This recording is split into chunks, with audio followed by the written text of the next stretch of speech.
রাজনীতিকদের মধ্যে মতাদর্শের বিতর্ক এবং গণতান্ত্রিক চর্চা অব্যাহত রাখতে এই সংলাপের আয়োজন করে centre for governance studies (CGS).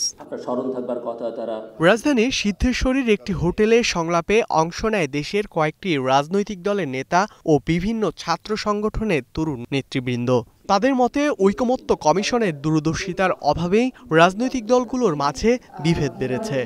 ঐকমত্য হয়েছে, অধিকাংশ দলগুলো ঐকমত্য হয়েছে যে পরিবর্তনগুলো আনা উচিত, পরিবর্তন কিভাবে আসবে সেটার প্ল্যানটা তখন করা হয়নি। এটা আসলে আমাদের অনেকগুলো ক্ষেত্রেই বাস্তবতা। যেমন রিফর্ম কমিশনগুলো যখন করা হয়েছিল, সেই কমিশনগুলোর এখতিয়ার ছিল শুধুমাত্র প্রস্তাবনা দেওয়া, বাস্তবায়ন কে করবে সেটা পরিষ্কার করা হয়নি। এখনো পরিষ্কার না স্বাস্থ্য সংস্কার কমিশনের রিপোর্ট কে বাস্তবায়ন করবে। আপনারা বলেন একেবারে 100% ঐক্য এইভাবে আলোচনা করে, বিশেষ করে পলিটিক্যাল ইস্যুতে এই মোমেন্টে সম্ভব না। তো আপার হাউসটা হবে প্রত্যেক রাজনৈতিক দলের প্রাপ্ত ভোটের অনুপাত, অর্থাৎ পিআরে upper house, not lower and upper বা ফুল সংসদ, শুধু উচ্চকক্ষ। এই বিষয়ে ধরেন সরকার গঠন করার মতো সম্ভাব্য বড় দল নোট অফ ডিসেন্ট দিয়েছে। দ্যাট মিনস তারা পাওয়ারে গেলে তারা এটা নাও করতে পারে। তাহলে তো এই সংস্কারের কোনো অর্থ হলো না। তাহলে এই যে 8 মাস এত আয়োজন করে সেই সংস্কার কতটুকু কার্যকর হবে? 8 মাস 9 মাস আমাদের এখানে অনেক বন্ধুরা আছেন, এখানে যে মঞ্জু ভাই আছেন, নুরু আছেন, যারা আছেন তারা খুব আলোচনা করেছেন দেখেছি।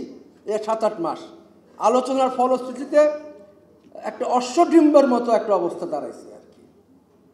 মানে এটার সমাধানটা কি?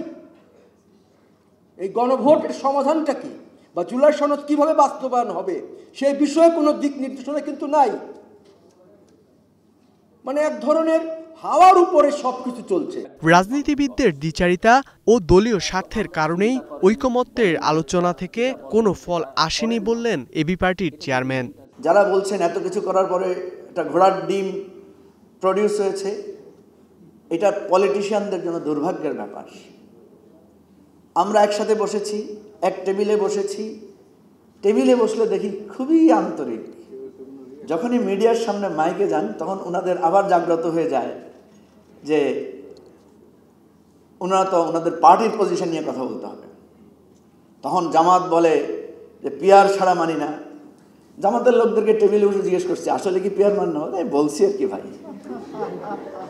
What is this? বলছে আমরা শুধু আপারের পিয়ার হলে আমরা রাজি আছি। ঐকমত্য কমিশন অনৈক্যের দলিল তৈরি করেছে বলে মন্তব্য করেন বিএনপি নেতা জহিরুদ্দিন স্বপন। ঐক্যমতের কাজই হবে যতটুকু ঐক্য আছে সেটাকে উত্তোলন করা, যতটুকু নাই ততটুকুকে জানিয়ে রাখা, এর চেয়ে বেশি কোনো কাজ নাই। কমিশন শব্দটার মধ্যেই তো তাই, ইটস নট অ্যান অথরিটি। সাধারণ জ্ঞানের মধ্যে তো আমরা এটা বুঝি, কিন্তু খুবই দুর্ভাগ্যজনক যে চলমান রাজনীতির ধূম্রজালের সংকটে এ ধরনের বালখিল্যতাও চলে এসেছে। নির্বাচনের যে স্বাভাবিক গতি, জাতীয় নির্বাচনকে সবচেয়ে বেশি অগ্রাধিকার দিতে হবে, যত দ্রুত সম্ভব জাতীয় নির্বাচনকে সম্পন্ন করতে হবে। কেননা জাতীয় নির্বাচনই হচ্ছে সবচেয়ে ক্ষমতাবান একটি সমাধান। এদিকে দেশের সার্বভৌমত্ব রক্ষায় পার্বত্য এলাকাকে কেন্দ্র করে প্রতিবেশী দেশের চক্রান্ত নিয়েও সচেতন থাকার আহ্বান জানান বক্তারা।